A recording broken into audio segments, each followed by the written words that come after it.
They're dangerous, tough, mean, and powerful. For nearly a century, trucks have helped build our world. These are the biggest, the best, the fastest.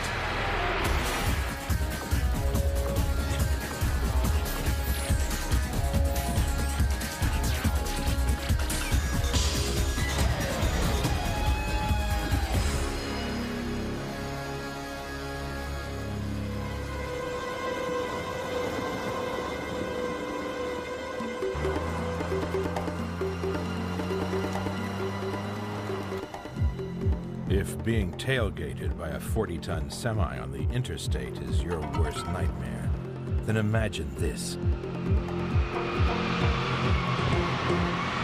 This is the largest truck on Earth.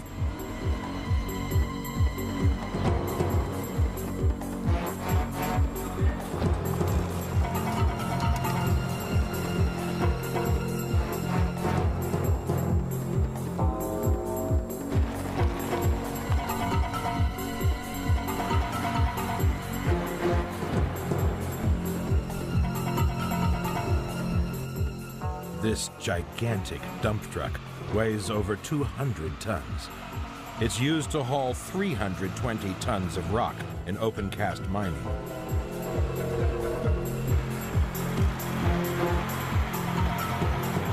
It's 24 feet high and 27 feet wide and carries 1,200 gallons of diesel.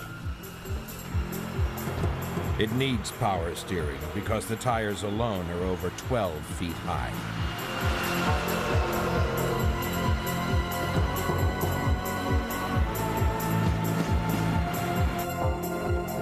There are 25 of these trucks around the world.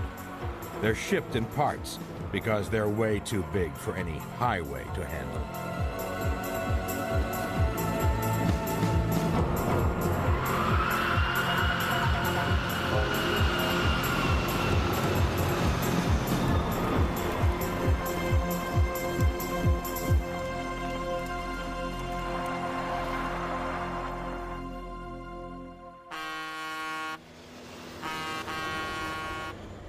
Since the Second World War, over 50 million trucks have been built in the United States alone.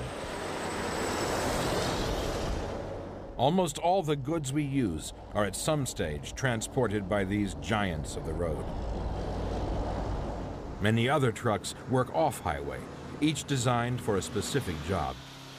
They cope with the toughest conditions and the most inhospitable environments. These trucks are the workhorses of industry. They're built to be tough, and they're built to last. But there are people who use trucks for something entirely different.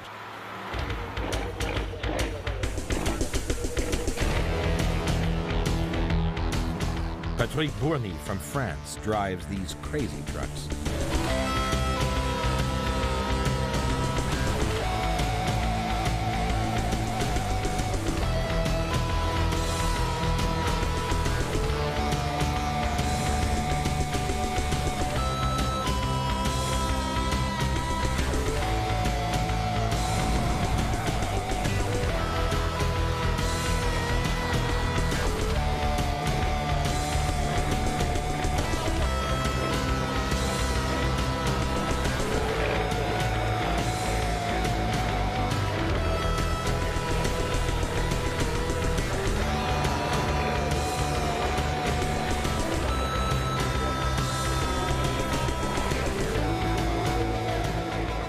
Steve Murty from Britain specializes in a different kind of truck madness.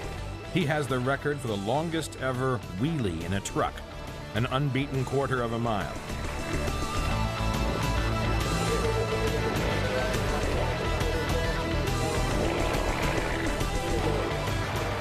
But it's tough to beat your own record.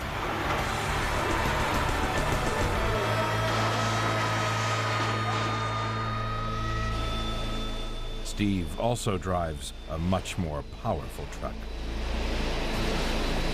This one has a 24,000 horsepower jet engine. It can reach 150 miles per hour in under a quarter of a mile. It's the fastest truck in Europe. But the fastest truck in the world is the Shockwave. This truck is powered by 3 Pratt & Whitney J48 jet engines, producing an incredible 36,000 horsepower. At full thrust, they develop 4 times more power than an F-14 jet fighter.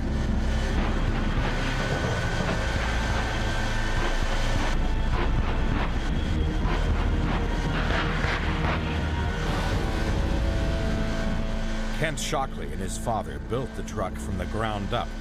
Any other truck would simply disintegrate under the pressure. Basically, everything's custom built, hand built. It's designed to go fast.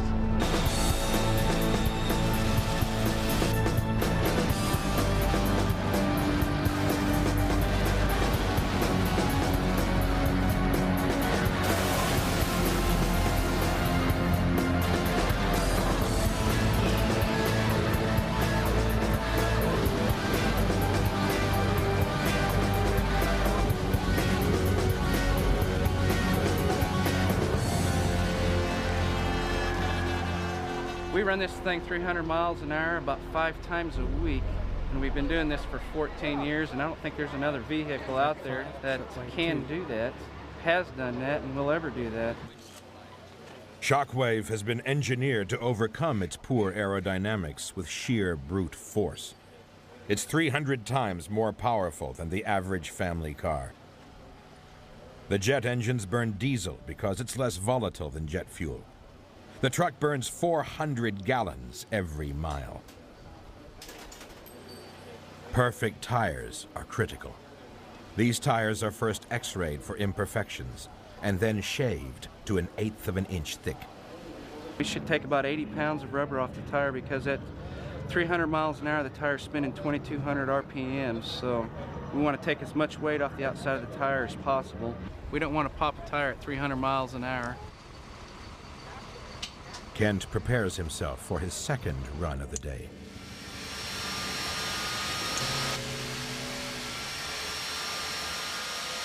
You're in a car suit, you're buckled in, you got all that power behind you, 36,000 horsepower, and you know when you push that button, you're going for a ride.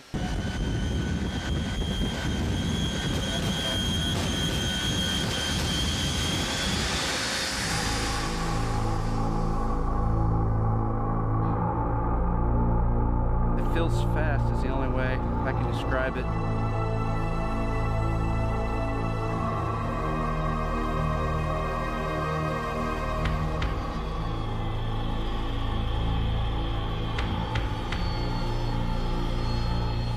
In 1992, Shockwave broke the land speed record for trucks. It reached 376 miles per hour. We've held it for 5 years, and if somebody decides to break it and does break it, we'll modify the truck and take it back from them if we have to. Today, the Shockwave has been performing at the Salinas, California Air Show.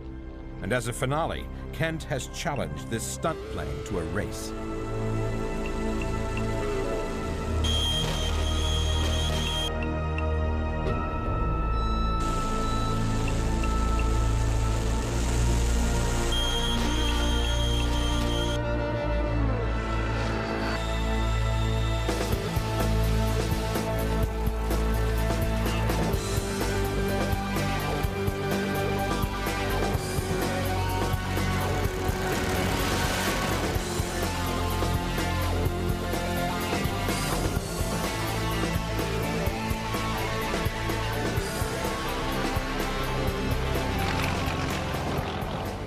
When I put her to bed, which is in the black trailer here, I don't quite give her a kiss, but I give her a little love tap and tell her I'll see you tomorrow.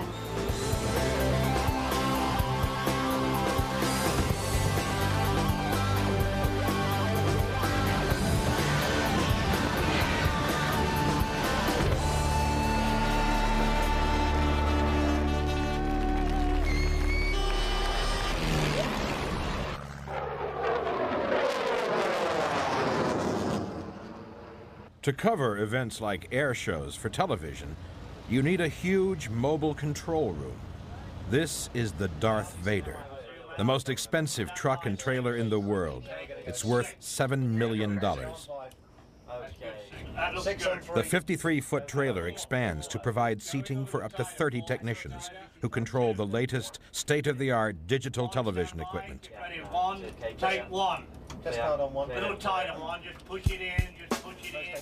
The trailer is pulled by a brand new Kenworth T2000.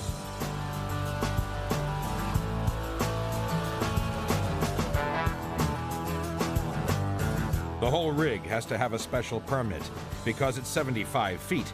It's 3 feet longer than any other truck on American roads. Also, at 45 tons, it needs a skillful driver. The T2000's regular driver is Sam Rackham, and he's very proud of his truck. It's an easy truck to drive. It's a little long, but you get used to it. Some people think it looks like a Dodge truck on steroids, but you know, you live with what you have, and I'm very, very happy with it.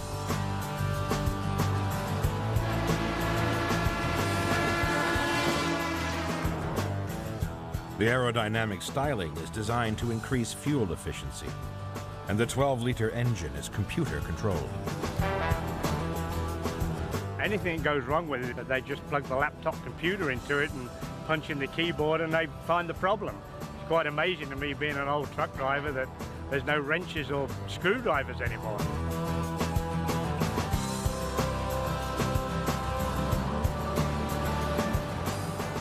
This piece of equipment going down the road draws a lot of attention. Everybody wants to know what it is. They're coming by you and they'll slow down and look at the truck and the trailer and everything. They're really attracted to it. Really an eye-catching piece of machinery. I think I've got the best job in the world.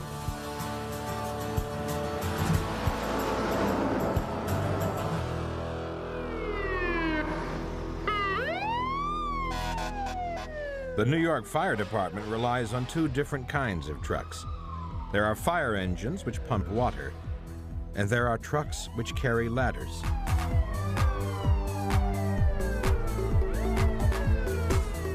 Ladder 5, based in Greenwich Village, Manhattan, is one of the most extreme.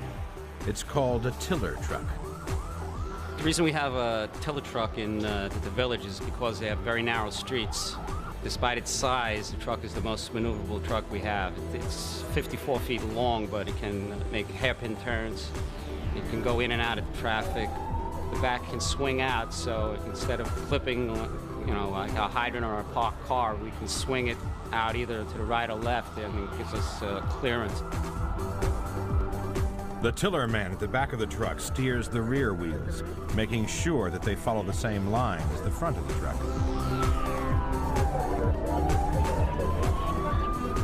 If we encounter like a tight right-hand turn, I would try to square the cab section, and he would counter that move by swinging out to the left and then cutting it hard back to the right, which would bring the tiller section in line with the cab.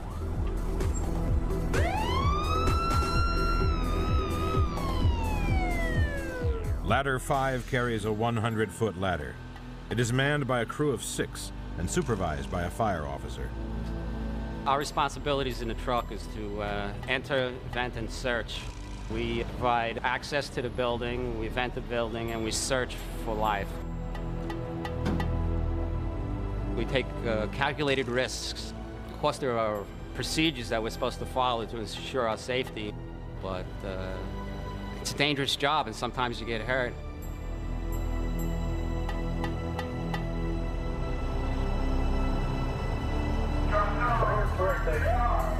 The Ladder 5 crew pride themselves in maintaining a response time of less than 4 minutes to any emergency.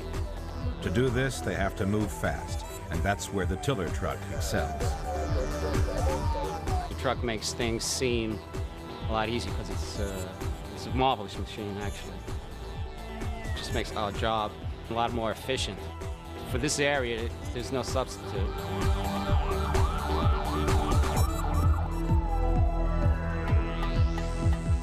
This time, they've been called out to investigate smoke escaping from a basement of an apartment building.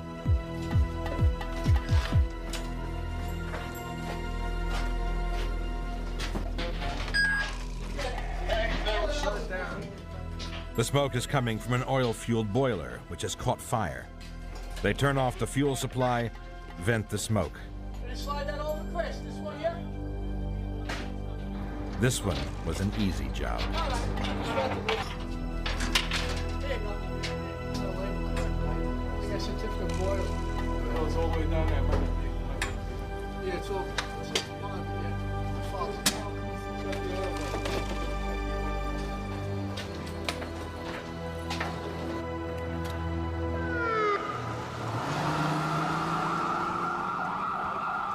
Back in the truck, and there's another call. Details come through of a man drowning in the Hudson River. Speed is critical. That is correct. Speed up battalion. Standing on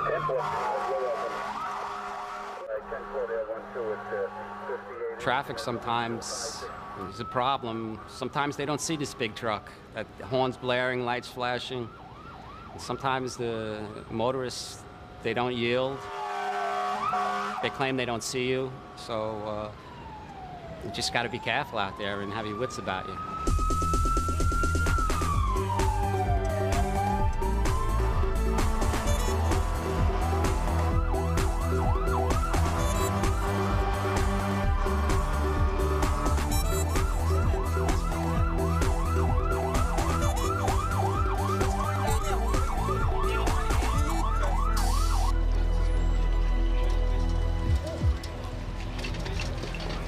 It's not just fires that we respond to. We respond to emergency situations. We just try to, in general, to help the community out.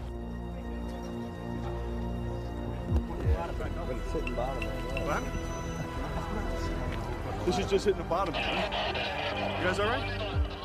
Yeah, good. Watch your back, watch your back. Ladder coming down. The man is alive and is taken to the hospital. Ladder 5 covers only a square mile, but the tiller truck is called out on average 10 times a day.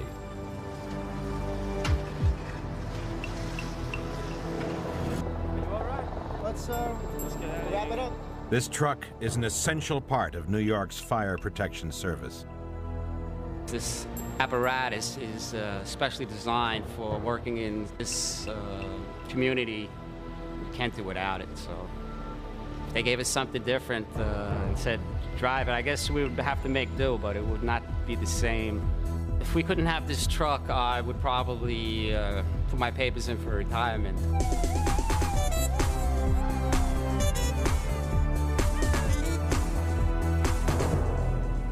One of the biggest challenges for a fire truck is an airplane in flames. Chicago O'Hare is one of the busiest airports in the world. A plane is on the move here every 30 seconds. And if there's an emergency, it could be anywhere in an area of 12 square miles. The airport fire rescue team is required by law to reach the scene in under 3 minutes. But that's no problem with these specialized crash trucks, which can travel at up to 80 miles per hour. They bring water and foam to a stricken aircraft in seconds. Each truck carries over 3,000 gallons of water and 420 gallons of foam.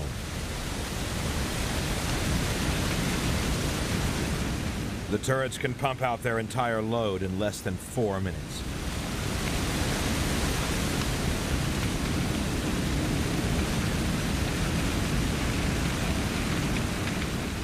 Basically, the job of that apparatus is to knock down as much fire as quickly as it can.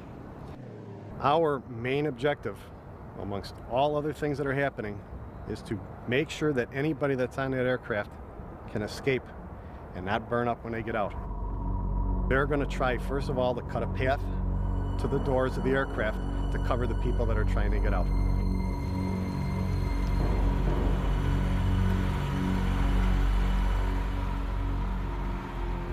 These trucks might one day save your life.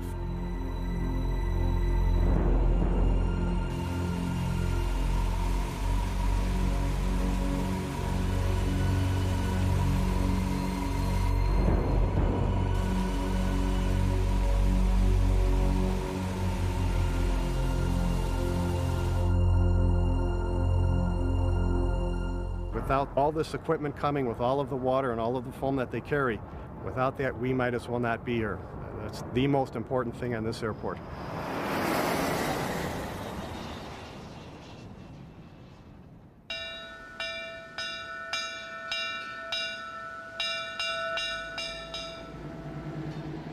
Dennis Jaworski is a dedicated trucker who has become fascinated by the history of trucks. He's built up a collection of over 200 classic vehicles that span almost a century of truck building. As a young boy, 12, 14 years old, my brother and I started collecting old cars. Then in the early 60s, we realized no one was doing anything about the old trucks, so we started a collection of old trucks. Dennis's family has been in the trucking business for over 2 generations. Well, my mom and dad basically started the business in 1930. My dad would be out doing political stuff, and he would leave the dump truck back home in the gravel bank, and my mother would be loading it by hand. She probably put more loads into that truck than my dad did.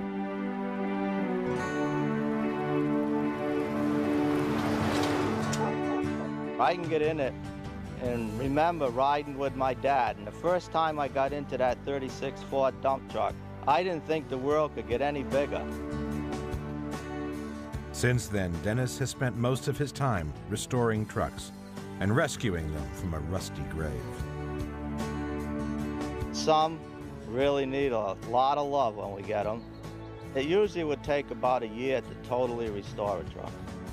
You can buy them restored cheaper than doing it yourself. A lot of people tell me you must love old trucks. I say, no, I love my wife and children. I like old trucks. The very first trucks were used only for local deliveries inside the city because they weren't powerful or tough enough for the rough country roads. The first truck was built by the Daimler Company in Germany in 1896. A few years later, the American truck building industry was established. But it wasn't until World War I that the truck really proved its worth. This 1917 Packard is the oldest truck in Dennis Jaworski's collection. It has the original solid rubber tires. Inflatable pneumatic tires, which gave a much more comfortable ride, weren't invented until 1 year later. Dennis prefers driving his 1953 LTL, which he has restored to its original glory. It's a West Coast truck, a lot more fancy than what we have on the East Coast here. I guess they had a lot higher taste out there than us New Englanders had. But Dennis's favorite is this chain drive Mack FK, built in 1932.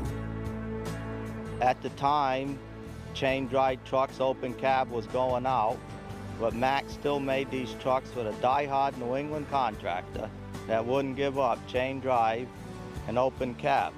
So that tells you quite a lot about a New Englander.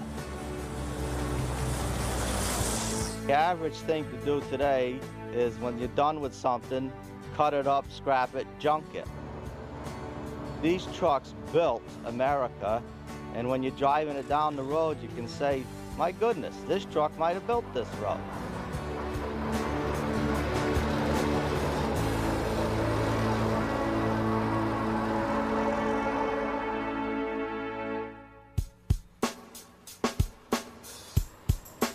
All truckers expect their machines to give them years of unfailing service. Mack trucks have built themselves a reputation of solid reliability. Durability is very important. Trucks see a wide range of applications. We haul 80,000 pounds, and some applications 90, 200 to 300,000 pounds. There's many trucks that have run to 1,000,000 miles hauling very heavy loads in very rough terrain before they need any major overhauls. It is important to have that durability to provide a cost-effective truck for our customers.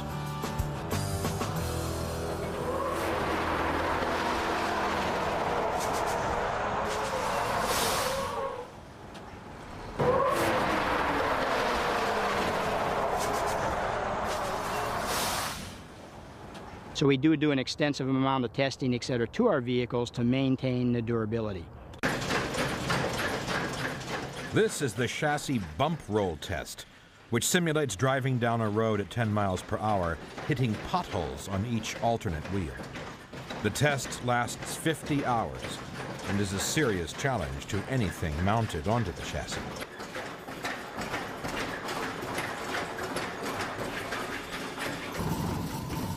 This simulator uses hydraulics to test the driver's cab. It's controlled by a computer and recreates the vibrations of average cruising speed.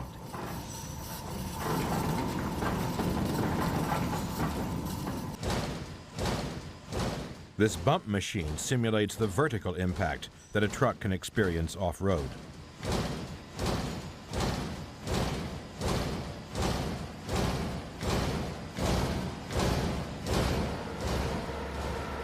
And in this controlled environmental chamber, they can take the temperature from -20 degrees to 110 degrees Fahrenheit and vary the airspeed from 0 to 60 miles per hour. They can simulate anything from the frozen Arctic to the driest desert and test the truck's air conditioning and heating systems in the most hostile conditions. Noise and vibration tests are performed in an echo-free sound chamber. Here they can analyze and then improve the design of the vehicle, and also identify any sources of audible noise which could create driver fatigue. He spends many hours in the vehicle. If you put him in a position where he isn't comfortable, he fatigues earlier. So we have to design a truck that, rides good, handles good. The controls are at a good location for him where he's not straining himself throughout the operation of the vehicle. Finally, the complete truck is put through its paces on the test track.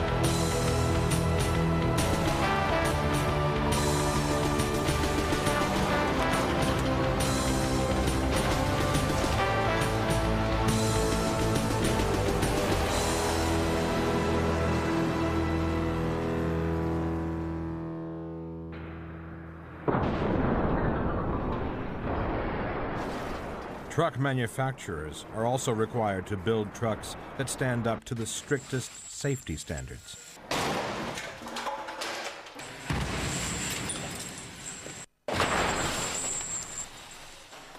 Driver safety is always critical on the road. It's even more so on the racetrack.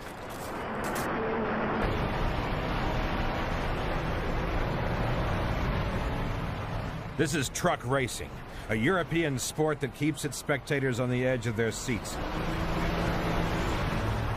For safety, there's a speed limit of 100 miles per hour, so the skill is in overtaking on the corners.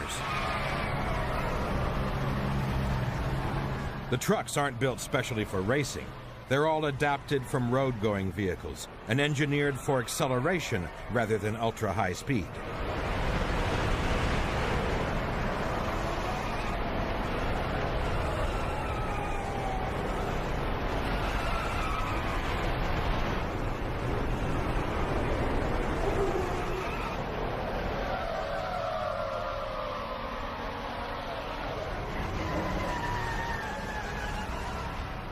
Steve Parrish has been #1 in the World Championships 5 times in the last 7 years, and he's used to the rough and tumble of the racetrack. It isn't as bad as you first think. We have special race roll bars and very stiff chassis, and it actually handles reasonably well. There's still an enormous amount of weight there, and it doesn't do exactly as you ask it, but it's much more precise than you would imagine a truck could possibly be. His truck is a top-of-the-line Mercedes that has been customized for racing. It's basically a 12-litre V6 engine, which in a road truck produces, I think, about 450 horsepower. The technicians and engineers work miracles with it and get it up to something like 1,250 horsepower, and I can tell you that is very, very impressive, not only to watch but to drive. It goes from 0 to 100 in 9.6 seconds. Keeping all that power in check means that there's a tremendous buildup of heat in the disc brakes. So water is sprayed directly onto the discs to stop them from overheating. We use something in the region of 85 litres of water during a 30-minute race, so it actually sprays a lot of water in. If the water runs out, the brakes wouldn't last more than one lap.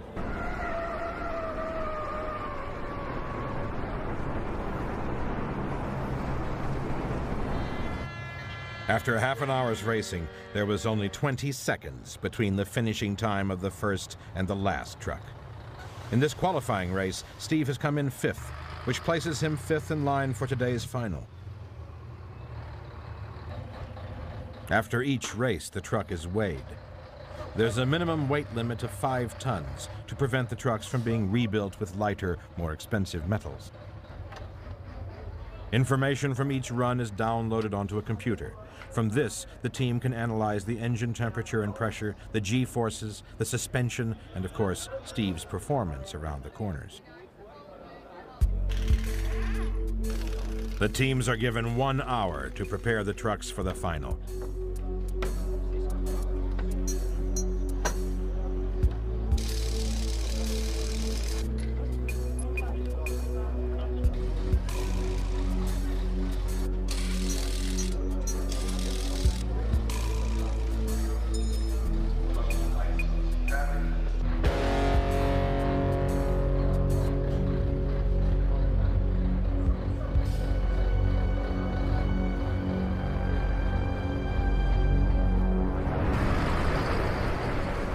Driving such a huge piece of machinery around a racetrack requires particular skill, especially when there is so little space to overtake.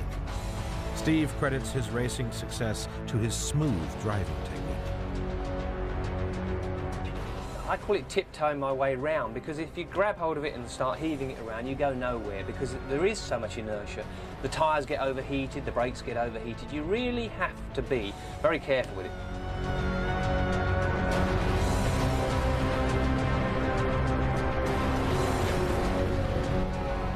Even changing gear is a specialized technique. I have a choice. I can either use the paddles, which the green one is the up arrow for upshifting and the red one's for downshifting, so that's very simple. Or if I want to, I can use the stick shifter, but it's much easier. There's no gate or anything like that. It's just forward for faster and back for lower gear.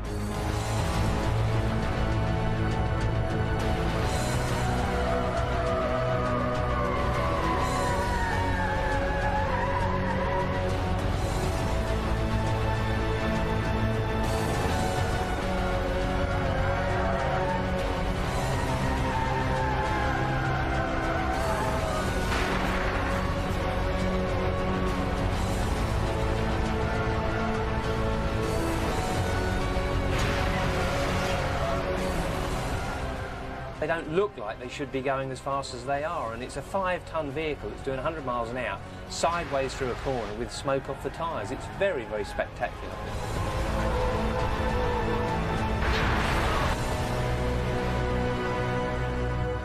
Unusually for Steve Parrish, this race has been a disaster.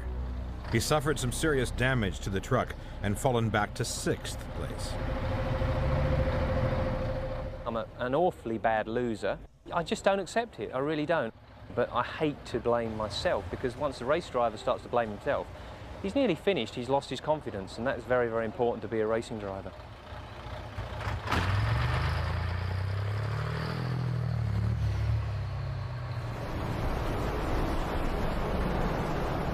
Steve has been racing trucks since the sport began in the early 80s. At that time, the trucks were either driven by truck drivers with no racing experience, or like Steve, racing drivers with no truck driving experience. It was all a great recipe for entertainment. And over the years, there have been some spectacular incidents.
The Dutch also love truck racing. The only problem is that there's a shortage of racetracks in Holland, so they race on the beach at speeds of up to 100 miles per hour. These oversized beach buggies are customized road trucks running on tires built for desert conditions.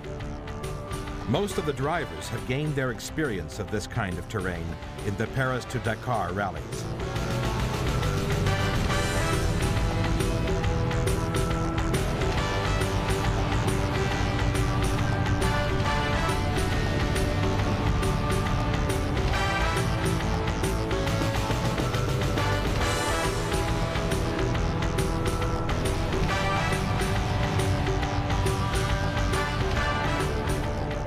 But there is one race that tests a truck like no other.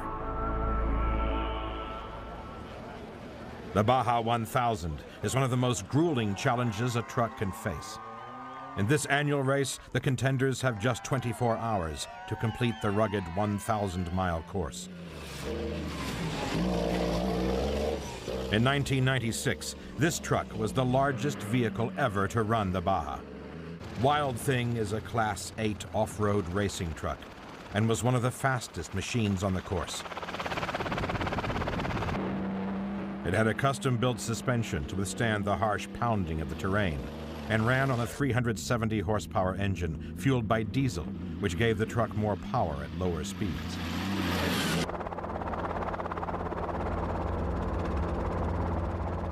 It traveled at speeds of up to 100 miles per hour and overtook 60 other entrants in the first 2 hours.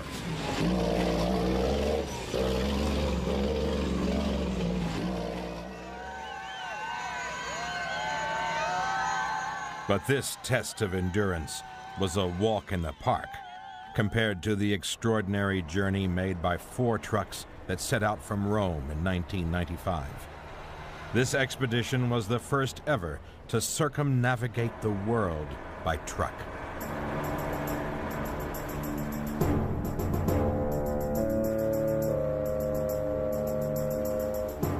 The Italian Iveco Truck Company wanted to prove that their trucks could stand the test. Over the harsh winter months, the 4 TurboStar trucks traveled through some of the most inhospitable areas of the world.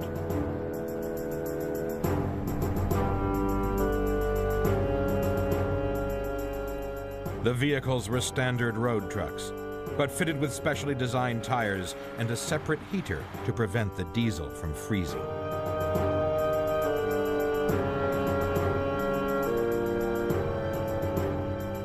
Driving across Siberia, trucks and drivers were subjected to temperatures of minus 40 degrees. It was an epic test of both human and mechanical endurance.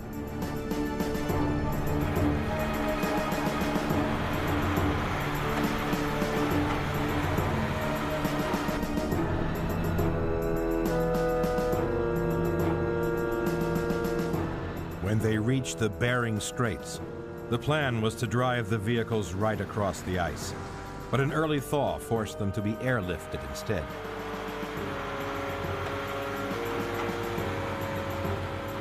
The second half of their journey took them across the Arctic, proving that these trucks were capable of enduring the harshest conditions on Earth.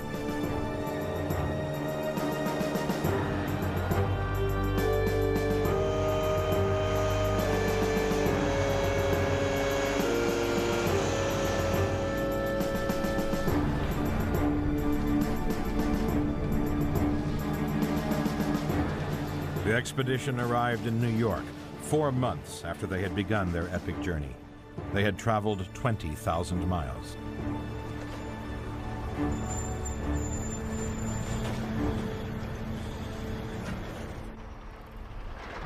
In Australia, trucks have to travel long distances across rough country on a daily basis. In the outback, the towns are so far apart, they use a special kind of truck. Several trailers are joined together to make one long road train.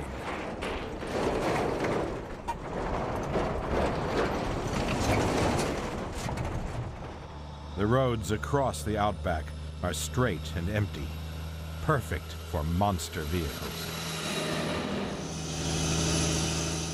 Here there are few railroads, and only these giant trucks visit the remote mines and farms. Valuable resources are carried by road train from the center of the country to the more populated cities on the coast.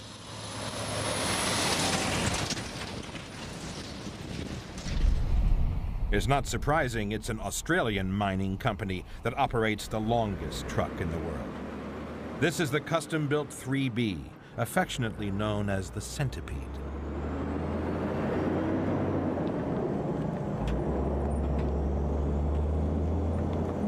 It's a 205-ton, 160-foot-long rig.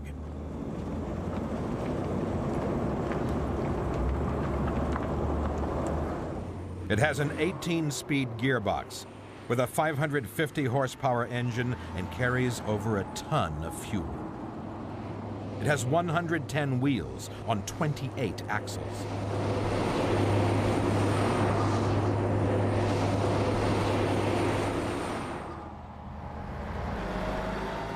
The Centipede transports zinc ore from a mine in the Northern Territories to a port hundreds of miles away. It works 24 hours a day, 7 days a week, and in 1 year it can haul 250,000 tons of ore.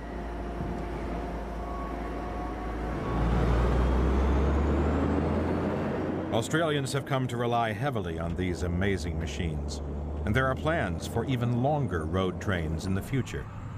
The mining company is so pleased with the performance of the Centipede that they have built another one. Now there are 2 identical longest trucks in the world.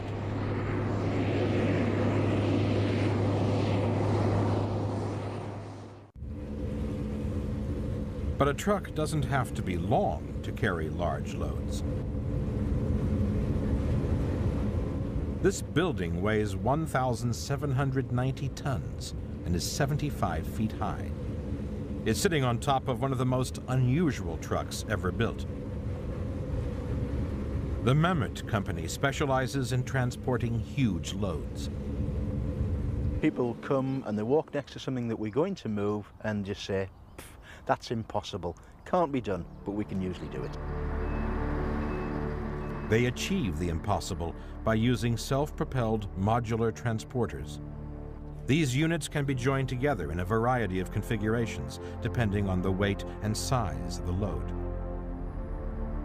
All the wheels can turn 360 degrees, together or separately, so the transporters can drive forward or backwards, sideways, diagonally, even in a circle.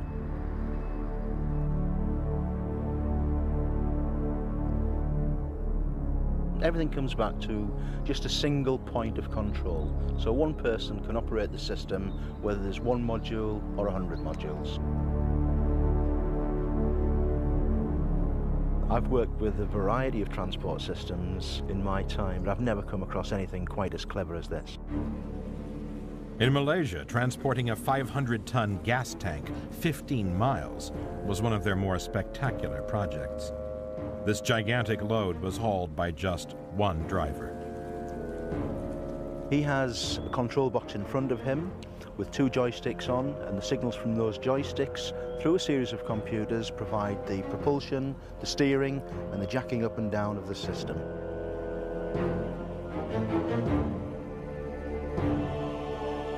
It took a whole day, but the 165-foot-long tank finally reached the port where it was loaded onto a ship. This was big, but they can carry even bigger loads.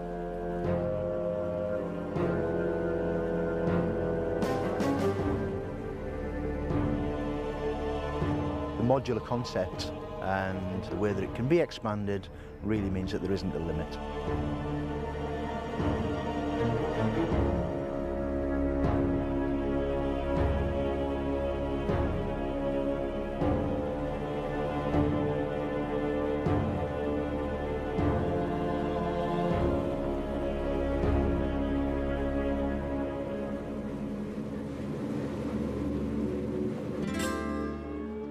American truckers love their trucks, care for them like sweethearts, and take them to shows to show them off.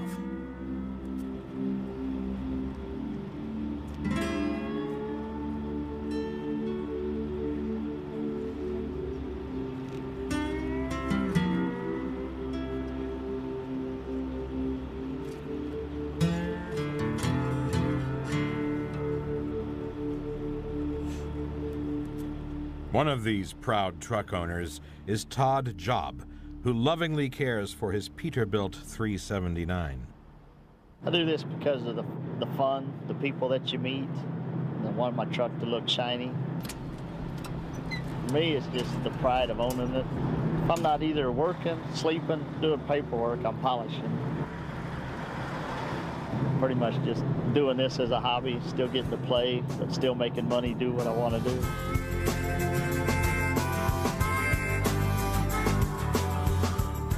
Todd hauls for a private trucking company and travels thousands of miles in his truck.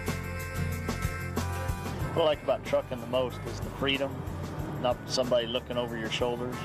You get to do what you want to do as long as you make your deliveries and pickups on time. Right now, I'm having a lot of fun. Todd's tender, loving care for his truck finally paid off this year. He won the biggest truck honor there is, Best of Show at the Shell Super Rig Contest. I was very excited. One of the goals I had when I started doing the truck was to get on the Shell Super Rig calendar. Trying to make a name, get my truck known. It's starting to come around.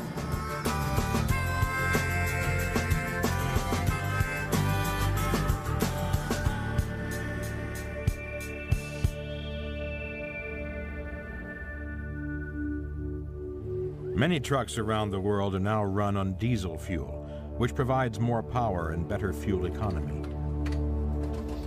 But there's a great pressure on the truck industry to produce a more environmentally friendly vehicle that can do the job just as efficiently. Radical solutions will have to be found because it's estimated that by the year 2000, 900 billion ton miles of freight will be moved each year by trucks in the U.S. alone. One solution could be Volvo's environmental concept truck, the ECT. It has been specifically designed to minimize air pollution in cities.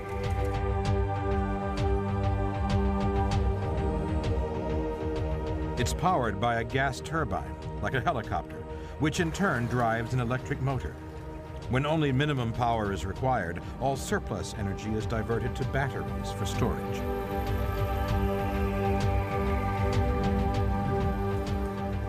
The idea is that you can run at very low emissions using the gas turbine engine pure and simple. And then when you get into the city centre, you can switch to battery mode, which of course is zero emission. This turbine is run on ethanol, but ECT could run on any liquid fuel or natural gas. Another advantage is that it's very quiet, which helps to reduce noise pollution in urban areas.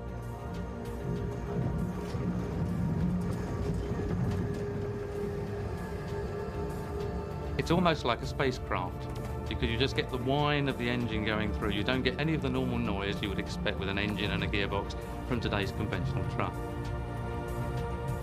The body of the truck is made from aluminum instead of steel. It's much lighter and it's easier to recycle.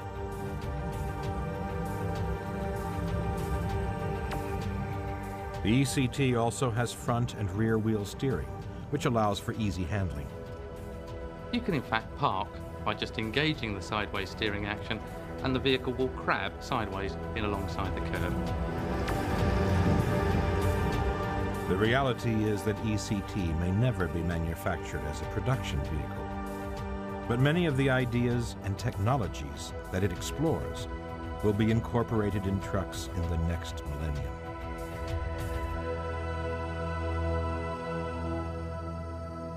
Although the design of the truck may change over time, it will always be an indispensable workhorse. Tough, reliable, durable, and strong enough to move mountains.